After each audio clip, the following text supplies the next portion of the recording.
नमस्कार साथियों, SK tutorial में आपका स्वागत है। आज के इस एपिसोड में आप देखेंगे एनएफएल स्टोर असिस्टेंट पोस्ट के लिए प्रिपरेशन के क्लास 1 को। आज के इस एपिसोड में मैं डिटेल में बातें करने वाला हूं स्टोर असिस्टेंट के सिलेबस के बारे में। स्पेशली आज मैं बात करने वाला हूं स्टोर असिस्टेंट जिससे कि 100 क्वेश्चंस पूछे जाते हैं इससे रिलेटेड सिलेबस को। ऐसे तो दोस्तों हमने अपने पिछले वीडियोज में स्टोर असिस्टेंट पोस्ट के लिए क्या क्या सिलेबस के टॉपिक्स हैं इसके बारे में डिटेल में बातें की है। तो आज के इस एपिसोड में जस्ट एक ओवरव्यूज के रूप में मैं आप सभी को बता देता हूं। आप लोग पढ़ने वाले हैं store keeping, importance, functions and its types के बारे में डिटेल में।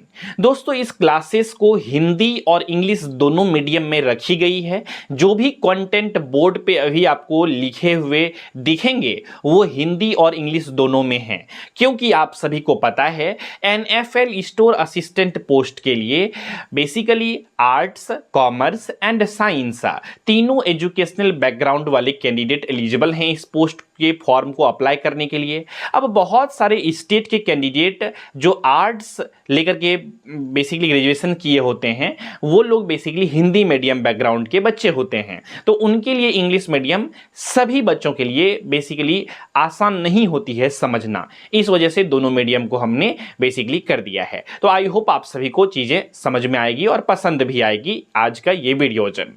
और दोस्तों इस वीडियो को शुरू करने से पहले अगर आप लोग हमारे एसके ट्यूटोरियल यूट्यूब चैनल पे पहली बार विजिट किए हैं तो इस चैनल को प्यार से सब्सक्राइब कर लीजिए फॉर मोर वीडियोस की नोटिफिकेशंस को पाने के लिए। साथ ही साथ दोस्तों अगर आप लोग एनएफएल स्टोर असिस्टेंट पोस्ट के लिए अच्छे से तैयारी करना चाहते हैं, कंप्लीट बैच की तलाश में हैं, तो आप लोग जुड़ सकते हैं हमारे साथ एसके ट्यूटोरियल ऐप पर। सिंपल में गूगल प्ले स्टोर से एसके ट्यूटोरियल ऐप को डाउनलोड करके आप लोग हमारे बैच में एनरोलमेंट लेकर के भी प्रिपरेशन कर सकते हैं। यूट्यूब पे सभी क्लासेस को अपलोड करना पॉसिबल नहीं हो पाती है क्योंकि यहाँ पर यूट्यूब पे एक कह सकते हैं मिसलेनियस प्लेटफॉर्म है। आज मैं एनएफएल का वीडियोस को डाल रहा हूं तो कल जो है एचयूआरएल का वीडियोस को डालूंगा, परसों पीजीसीआईएल के वीडियोस डालूंगा। तो आपको वीडियोस को ढूंढने में प्रॉब्लम होगी एक तो, दूसरा पीडीएफ नोट्स और भी बहुत सारे कंटेंट हैं, प्रैक्टिस सेट, सैंपल पेपर, ये सभी चीजें यूट्यूब पे मैं इजीली प्रोवाइड करने में असमर्थ हो जाता हूं। इस वजह से दोस्तों अगर आप लोग बैच में ज्वाइन होते हैं तो आपको कंप्लीट प्रिपरेशंस के लिए चाहे वो टेक्निकल सेक्शंस हो या नॉन टेक्निकल सेक्शंस हो, आपको सभी चीजें एक जगह मिल जाती है बहुत ही आसानी से। इस वजह से अगर आप लोग जुड़ना चाहते हैं तो जुड़ सकते हैं और अधिक जानकारी के लिए आप लोग हमारे एडमिशन हेल्पलाइन नंबर पे कॉल करके भी जानकारी ले सकते हैं। हमारा एडमिशन हेल्पलाइन नंबर है 7903200795। हमारी टीम आपको अच्छे से गाइड कर देगी जो भी क्वेश्चंस, कंफ्यूजन्स, डाउट रहेंगे रिगार्डिंग द बैच। तो उम्मीद करते हैं दोस्तों सभी चीजें समझ में आ गई होगी। तो चलिए अब आज के इस एपिसोड की शुरुआत करते हैं। दोस्तों जैसा कि हमने बताया सबसे पहला जो टॉपिक है वो है हमारा स्टोर मैनेजमेंट का। तो ये स्टोर मैनेजमेंट होता क्या है, इसको बहुत ही आसान भाषा में समझने के लिए हमने यहां पर आसान भाषा में डेफिनेशंस को पहले कॉपी में लिखा, इसके बाद स्पेशली टीम को बोल करके इसको टाइपिंग करवाया है इंग्लिश और हिंदी दोनों में, ताकि दोनों मीडियम के बच्चे बहुत ही सहजता के साथ चीजों को समझ सकें। तो दोस्तों सबसे पहले स्टोर मैनेजमेंट के बारे में हम लोग डेफिनेशंस की बातें कर लेते हैं। स्टोर मैनेजमेंट जो है इसका मतलब क्या होता है कि store management involves the systematic control of material. ये सिस्टमेटिक कंट्रोल होता है मटेरियल का या कोई भी सामान का विद इन एन ऑर्गेनाइजेशन, किसी भी ऑर्गेनाइजेशन के अंदर। और कहता है it ensures that material are available, जब भी जरूरत होगा मटेरियल्स का वो मटेरियल अवेलेबल हो, ये इस चीज का इंश्योर करता है। और thereby aiding in uninterrupted productions and operational efficiency, यानी कि अगर कभी जरूरत पड़ा तो अनइंटरप्टेड, ऐसा नहीं कि जरूरत पड़ा कोई भी चीजों का और वो उसी वक्त घट गया, तो ये स्टोर मैनेजमेंट के अंदर आता है। हिंदी मीडियम वाले बच्चे हिंदी मीडियम में इसको आराम से पढ़ लेंगे, ठीक है।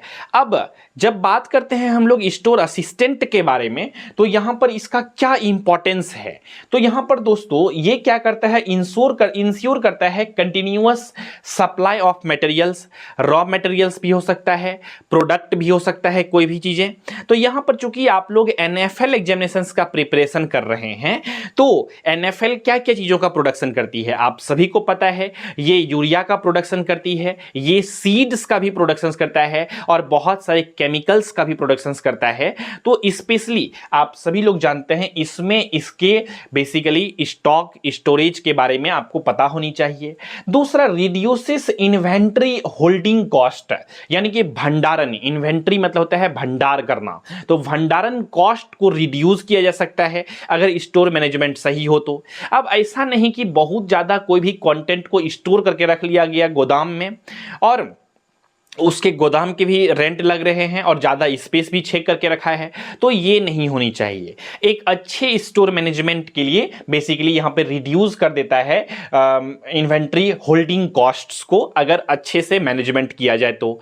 इसके बाद दोस्तों दूसरा पॉइंट आता है प्रिवेंट्स थेफ्ट, यानी कि चोरी से बचाता है, और डैमेज से और वेस्टेज से। कई बार ऐसा होता है कि गोडाउन में बहुत सारा प्रोडक्ट को ला लिया जाता है, बहुत सारे सामान को स्टॉक में ला लिया जाता है, और वो उस हिसाब से बेसिकली कह सकते हैं सेल नहीं हो पाती है या फिर डिस्ट्रीब्यूट नहीं हो पाती है, जिसकी वजह से वो क्या हो जाते हैं, वेस्ट हो जाते हैं, वो प्रोडक्ट एक्सपायर कर जाते हैं समटाइम्स है, या फिर डैमेज होने से बचाने के लिए। तो ये सभी इंपॉर्टेंस है स्टोर मैनेजमेंट का। इसीलिए किसी भी ऑर्गेनाइजेशन जो किसी भी प्रोडक्ट को बनाती है, उसके लिए स्टोर मैनेजमेंट बहुत ही ज्यादा इंपॉर्टेंट रोल प्ले करती है। तो उम्मीद करते हैं दोस्तों ये चीजें आपको आसानी से समझ में आ गई होगी। चलिए अब अगला इंफॉर्मेशन को हम लोग समझते हैं यहां पर स्टोर के प्रकार के बारे में, कि कितने प्रकार के स्टोर होते हैं, टाइप्स ऑफ स्टोर के बारे में। दोस्तों यहां पर मैं आप सभी के जानकारी के लिए कुछ और कमेंट को लेना चाहूंगा। कभी कभी हमारे प्यारे व्यूअर्स जो होते हैं, हमारे प्यारे मित्र जो होते हैं, जो हमारे वीडियोस को देखते हैं, वो कमेंट में बहुत ही प्यार से हमारे लिए लिखते हैं कि सर आप सब कुछ बोर्ड पे ही लिख देते हैं, तो आप बताते क्या हैं। दोस्तों ये जो बोर्ड पे लिखा हुआ है, ये भी हमने सोच सोच के पहले डायरी में लिखा, इसके बाद इसको टाइपिंग करवाया है। अब अगर आप चाहते हैं कि मैं क्लासेस को रिकॉर्ड करूं और उसी वक्त इस चीज़ों को लिखूं, तो आप उस चीज़ के लिए भी तैयार रहेंगे कि एक ही वीडियो जो 10 मिनट में ख़त्म किया जा सकता है, उसको 1 घंटा तक में ख़त्म किया जाएगा। तो दोस्तों क्या चाहते हैं आप, ये जो कंटेंट है ये भी हमने ही लिखा है और बस जस्ट टाइपिंग करवा दिया है, ताकि ये सिस्टमेटिक वे में स्टैंडर्ड फॉर्म में अच्छे से आप लोगों को दिखे, विजिबल हो, है ना। तो ये कंटेंट भी हमारा है, तो इसीलिए ये जो भी चीजें मुझे समझानी है वो ऑलरेडी बोर्ड पे हमने लिख दिया है, और जो कुछ और ऐड ऑन करना है वो मैं ओरली बोल देता हूं। इसीलिए तो आप लोग हमारे वीडियोस को देखते हैं बहुत ही प्यार से। उम्मीद करते हैं दोस्तों चीजें समझ में आ गई होगी, इसलिए मैं पहले ही बोर्ड पे लिख देता हूं, ताकि कम समय में ज्यादा इंफॉर्मेशन आप सभी को दे सकूं, क्योंकि आप सभी का समय बहुत कीमती है और मैं आप सभी का समय को बहुत ज्यादा बर्बाद करना नहीं चाहता हूं। तो चलिए दोस्तों अब हम लोग आगे बढ़ते हैं।